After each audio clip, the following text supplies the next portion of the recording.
Bismillahirrahmanirrahim. Assalamualaikum warahmatullahi wabarakatuh. Alhamdulillahi rabbil alamin wa bihi nasta'inu ala umuri dunya waddin. Wa nusalli wa nusallimu ala khatimil anbiya'i wal mursalin sayyidina wa habibina wa maulana Muhammadin wa ala alihi wa sahbihi wa man sara ala nahjihi ila yaumiddin, amma ba'du. Rekan-rekan mahasiswa dan mahasiswi yang dirahmati Allah Subhanahu wa taala, pada hari ini kita akan melanjutkan pembahasan rukun iman, yaitu iman kepada kitab-kitab Allah Subhanahu wa taala, kitab-kitab yang Allah turunkan kepada Nabi. Ini merupakan rukun dari iman seorang mukmin. Kita sebagai orang Islam harus meyakini bahwa Allah Subhanahu wa taala menurunkan beberapa kitab dan lembar-lembar suci yang itu merupakan inventaris atau bentuk dari wahyu dari Allah Subhanahu wa taala yang kemudian diwujudkan dalam bentuk kitab atau dalam bentuk lembaran-lembaran.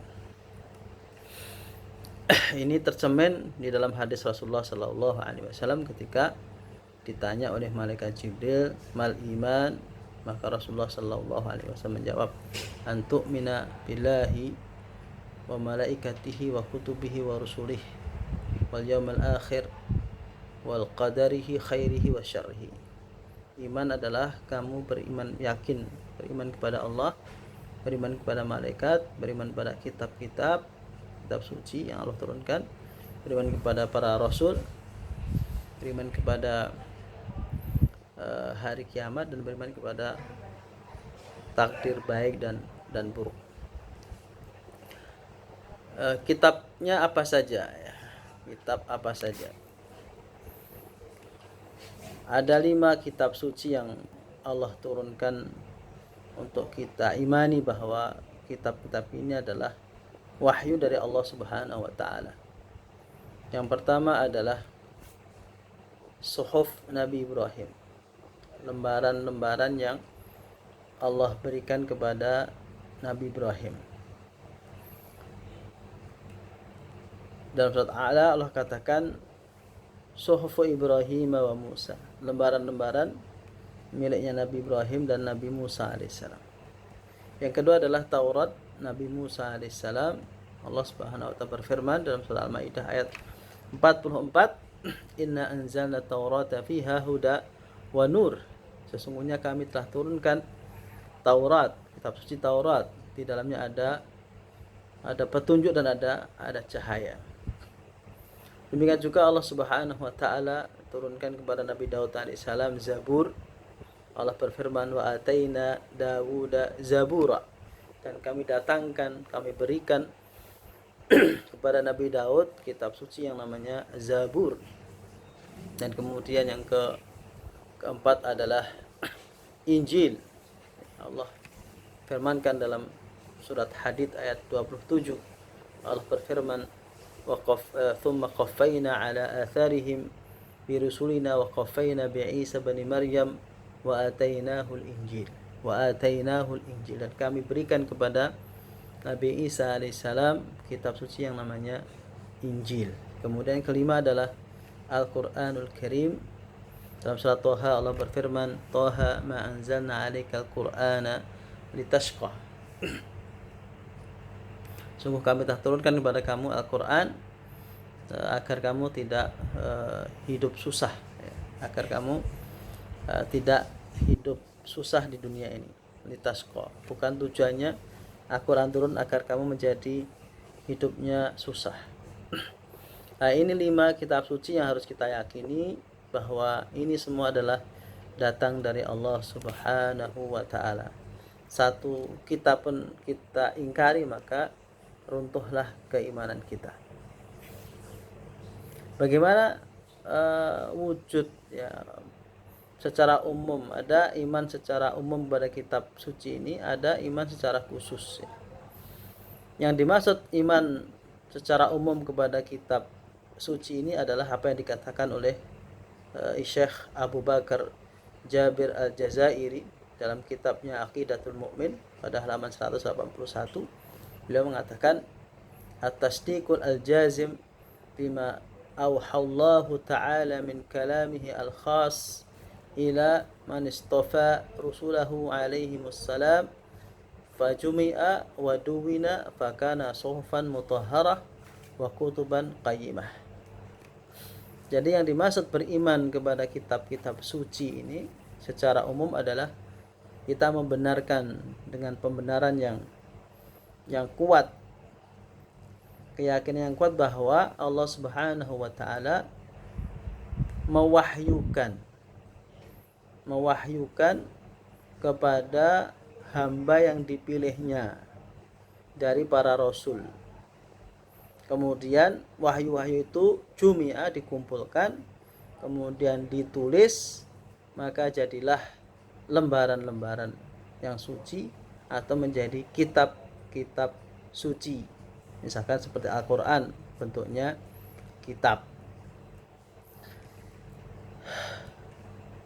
Kemudian apa dalilnya? Yang di awal tadi dikatakan bahwa seorang mukmin harus mengimani dengan penuh keyakinan bahwa 5 kitab suci ini adalah wahyu dari Allah Subhanahu wa taala. Misalkan Allah berfirman di dalam surat Al-Baqarah 285, Amana ar-rasulu bima unzila ilaihi min rabbih wal mu'minun kullun amana billahi wa malaikatihi wa kutubihi wa rusulihi la nufarriqu baina ahadin min rusulihi wa qalu sami'na wa ata'na ghufranaka rabbana wa ilaikal masir. Ini disebutkan di sini kutubihi, ya. Beriman kullun amana billahi wa malaikatihi. Semuanya orang mukmin harus mengimani Allah dan para malaikat dan kitab-kitab suci dan mengimani seluruh rasul. La nufarriqu baina ahadin min rusulih, tanpa membeda-bedakan para rasul itu. Wa qalu sami'na wa ata'na ghufranaka rabbana wa ilaikal masir. Dan mereka berkata, kami mendengar dan kami taat dan mengharapkan pengampunan dari Allah Subhanahu wa taala dan mengakui bahwa kita akan kembali kepada Allah. Kemudian di surat yang lainnya, di surat Al-Baqarah 177 juga Allah katakan, walakinnal birra man amana billahi wal yawmil akhir wal malaikatihi wa kutubi wa kibal kitabi wan nabiyyin. Ya, bahwa salah satu keimanan yang harus lengket di dalam hati seorang mukmin adalah beriman kepada kitab, yaitu kitab-kitab suci yang Allah turunkan kepada para nabi yang kita sudah sebutkan di atas. Demikian juga hadis Rasulullah Shallallahu Alaihi Wasallam yang diriwayatkan oleh Imam Muslim juga sangat tegas bahwa Nabi ditanya tentang iman, salah satunya antuk minabillahi wa malaikatihi wa kutubi wa rusulih. Tercantum di situ mengimani seluruh kitab-kitab suci yang pemahaman umumnya seperti yang kita sebutkan di atas. Nah, kemudian ada iman yang khusus, ya, terhadap kitab-kitab suci ini. Pertama, keimanan yang khusus terhadap kitab-kitab suci selain Al-Qur'anul Karim, dan keimanan yang bermakna khusus terhadap iman kepada Al-Qur'anul Karim. Sekarang kita bicara tentang iman bermakna khusus, ya, terhadap 4 kitab suci selain Al-Quran. Profesor Dr. Haji Yunahar Ilyas dalam kitabnya, dalam bukunya Kuliah Akidah Islam pada halaman 123, beliau mengatakan bahwa yang dimaksud dengan iman kepada 4 kitab suci ini adalah mengimani keberadaan dan kebenarannya dari Allah Subhanahu wa taala tanpa kewajiban mempelajari, mengamalkan dan mendakwahkan kandungannya. Karena kitab-kitab suci tersebut berlaku untuk umat dan masa tertentu yang telah berakhir dengan kedatangan kitab suci yang terakhir, yaitu Al-Qur'anul Karim. Inilah yang dimaksud dengan al-iman dengan arti khusus. Kita meyakini kitab-kitab itu adalah awalnya adalah wahyu dari Allah Subhanahu wa taala, namun kita tidak dituntut untuk lebih dari meyakini hal tersebut. Kita tidak wajib, tidak harus mempelajarinya, tidak juga diwajibkan dituntut untuk mengamalkan, dan juga tidak dituntut untuk mendakwahkan isi dari kitab-kitab tersebut. Sedangkan iman bermakna khusus kepada Al-Qur'anul Karim adalah sebagai berikut. Yang pertama adalah meyakini bahwa Al-Qur'an untuk seluruh umat manusia. Orang yang meyakini Al-Qur'an sebagai kitab suci, maka yang pertama adalah meyakini bahwa wahyu yang turun kepada Rasulullah sallallahu alaihi wasallam, yaitu Al-Qur'anul Karim, itu untuk seluruh manusia. Wa ma arsalnaka illa rahmatan lil alamin. Bahwa kandungan Al-Qur'an, isi Al-Qur'an itu untuk semua manusia. Berbeda dengan kitab-kitab suci yang 4 itu diturunkan untuk kaum tertentu dan untuk masa tertentu. Yang kedua, seorang yang beriman kepada Al-Qur'anul Karim adalah meyakini bahwa Al-Qur'an mencakup seluruh aspek kehidupan. Ya ayyuhalladzina amanu udkhulu fis silmi kafah wa la tattabi'u khutuwatis syaitan.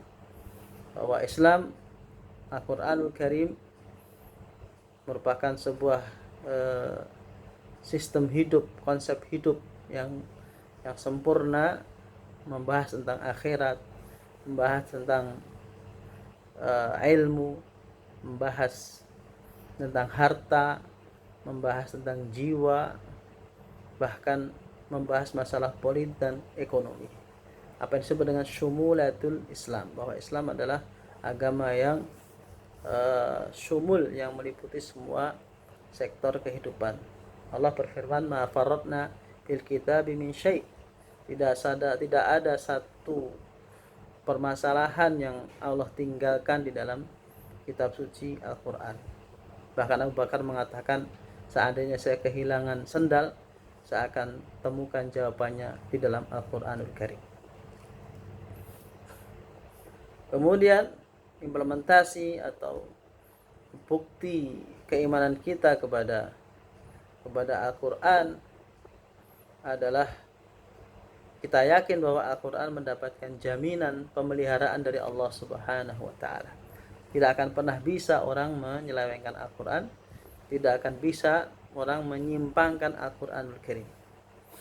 Karena Allah sudah berfirman, inna nahnu nazzalna dzikra wa inna lahu lahafidun. Sungguh kami telah turunkan Al-Qur'an dan kami juga menyediakan makhluk-makhluk yang menjaga kesucian dan keutuhan Al-Qur'anul Karim sampai hari kiamat. Yang keempat, bentuk keyakinan kita kepada Al-Qur'an, keimanan kita yang bermakna khusus, tidak sekedar meyakini bahwa Al-Qur'an itu wahyu dari Allah Subhanahu wa taala, namun lebih dari itu, seorang mukmin harus meyakini bahwa Al-Qur'an itu mudah dipahami, mudah dihafal dan mudah diamalkan. Walaqad yassarnal Qur'ana lidzikri fahal min mudzakir. Telah aku mudahkan Al-Qur'an sebagai pemberi peringatan. Fahal min mudzakir. Siapa orang yang menyambutnya? Barang siapa yang menyambut Al-Qur'an, maka Allah mudahkan memahaminya, bahkan menghafalkannya, bahkan juga dimudahkan di dalam mengamalkannya. Kemudian yang kelima, bentuk dari keimanan kita kepada Al-Qur'anul Karim secara khusus adalah bahwa Al-Qur'an itu nasikhun. Al-Qur'an itu menghapus kitab-kitab yang terdahulu. Artinya kitab-kitab terdahulu tidak berlaku lagi dengan adanya Al-Qur'anul Karim. Juga harus yakin bahwa Al-Qur'an itu muhaimin. Al-Qur'an itu menjadi batu ujian bagi kitab-kitab yang lainnya. Bahwa ajaran-ajaran dan kitab-kitab sebelum Al-Qur'an itu benar atau salahnya itu standarnya adalah Al-Qur'anul Karim. Jika Al-Qur'an membenarkan selaras dengan isi Al-Qur'an, maka benarlah Injil tersebut atau firman yang ada dalam Injil itu. Tapi kalau bertentangan dengan Al-Qur'an, maka dipastikan itu adalah bukan dari bagian dari Injil, tapi itu datang dari manusia. Dan Al-Qur'an sebagai musaddiq terhadap kitab-kitab sebelumnya. Harus yakin bahwa Al-Qur'an ini membenarkan adanya kitab-kitab suci sebelum Al-Qur'anul Karim. Allah berfirman, wa anzalna ilaikal kitaba bil haqqi musaddiqan lima baina yadayhi minal kitabi wa muhaiminan alaih. Al-Maidah 48. Kamilah yang menurunkan kepada kamu Muhammad kitab dengan kebenaran, dan kitab itu membenarkan kitab-kitab sebelumnya. Wa muhaiminan alaih, dan sekaligus Al-Qur'an itu sebagai tolak ukur kebenaran bagi kitab-kitab yang terdahulu. Kemudian yang keenam, keimanan kita kepada Al-Qur'an secara khusus adalah kita meyakini bahwa Al-Qur'an adalah mukjizat terbesar yang dimiliki oleh Nabi Muhammad sallallahu alaihi wasallam. Nabi memiliki banyak mukjizat, seperti bisa menghidupkan orang mati, bisa menyembuhkan, jari-jarinya bisa mengeluarkan air dan seterusnya. Namun mukjizat yang paling terbesar dan sampai hari ini masih ada dan memberikan hidayah dan inspirasi kepada banyak manusia, yaitu Al-Qur'anul Karim. Jadi Al-Qur'an merupakan mukjizat Nabi Muhammad yang terbesar, yang diabadikan sampai nanti hari kiamat. Sedangkan menyembuhkan dan sebagainya itu sudah tidak ada bersama wafatnya Rasulullah sallallahu alaihi wasallam. Yang ketujuh, bentuk implementasi keimanan kita kepada Al-Qur'an secara khusus adalah mempelajari, mengamalkan, mendakwahkan, serta membelanya dari serangan-serangan musuh. Allah Subhanahu wa ta'ala berfirman, alladzina atainahumul kitaba yatlunahu haqqa tilawatih ulaika yu'minuna bih wa may yakfur bihi fa ulaika humul khasirun. Orang-orang yang kami datangkan kepada mereka Alkitab, kitab suci, yatlunahu haqqa tilawatih, maka tugas orang yang mengaku beriman adalah yatlunahu. Yang pertama adalah membacanya, yatlunahu haqqa tilawatih, membaca yang sebenar-benarnya bacaan.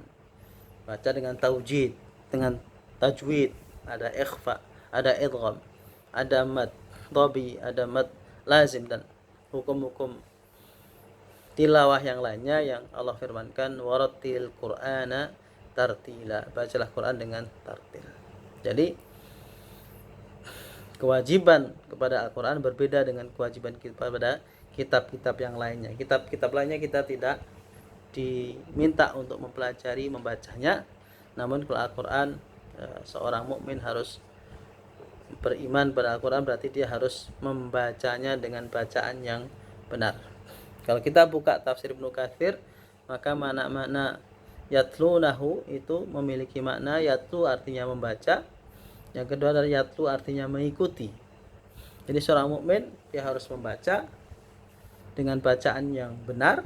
Kemudian yatlunahu yang artinya yang pertama adalah membaca, yang kedua adalah yattabi'unahu haqqa ittiba'ah. Yang selanjutnya adalah implementasinya setelah membacanya adalah kita mengikuti petunjuk-petunjuknya atau mengamalkannya dengan pengamalan yang baik. Namun kita paham bahwa antara membaca dan mengamalkan ada yang namanya al-fahmu, Maka dari kandungan kata haqqa tilawatih adalah yafhamunahu haqqal fahm. Yang diminta dari umat Islam, orang iman kepada Al-Quran, adalah dia membacanya, dia membaca dengan baik, memahami dengan baik, dan kemudian mengamalkan dengan baik. Ya'malu yattabi'una haqqa tiba'ih yatlunahu haqqa tilawatih yafhamunahu haqqa fahmih. Nah, itu yang diminta dari kaum muslimin yang terkandung di dalam surat Al-Baqarah 121. Sebaliknya, wa may yakfur bihi faulaika humul khasirun. Maka barang siapa yang tidak yatlunahu haqqa tilawatih, mereka dengan makna yang ketiga tadi, maka dia adalah termasuk orang-orang yang kufur, ulaika humul khasirun, dan kemudian dia menjadi pribadi yang merugi di dunia dan di akhirat. Demikian penjelasan singkat dari rukun iman, beriman kepada kitab-kitab Allah Subhanahu wa taala.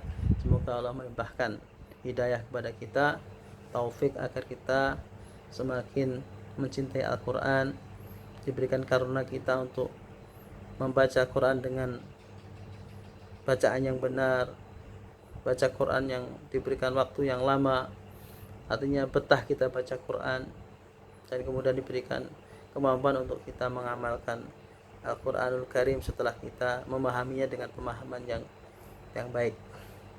Wallahu muwafiq ila aqwamit thariq. Assalamualaikum warahmatullahi wabarakatuh.